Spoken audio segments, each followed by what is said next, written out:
Yo. I thought I'd give you a little bit of a tip from Corey's Cookhouse. So guys, what I normally do is I buy rump as wholesale. You can save yourself up to $10 a kilo. These economy wholesale prices. So like in bulk, I suppose. What I would normally do to prep ahead of time for the meat, just to ensure that it tastes as good as possible, you actually need red meat to come to room temperature. Ideally before cooking it. You can obviously cook it straight from the fridge or freezer in the case of having an air fryer.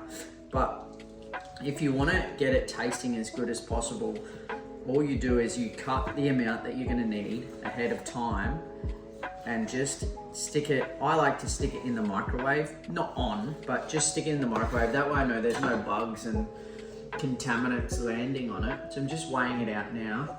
I've got my trusty canine Odin just keeping watch. He would never dare to try and eat some of this ahead of time.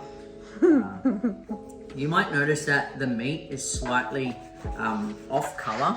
Now the reason for that is I've actually pre-marinated inside the bag. I've added a mix of apple cider vinegar, salt, and liquid smoke. And so that just pre-flavors everything for when it comes time to cooking. And so I've weighed that out now. I'm gonna stick that, like I said, in the microwave. I'm not gonna turn the microwave on, so it's not powering the microwave, but I find that's the best place in the kitchen to keep it without it going off or being contaminated by something. And in about an hour or two when I'm ready to eat, I'll cook that up. It'll actually be at room temperature. The vinegar will have worked through the meat a little bit more, tenderized it some.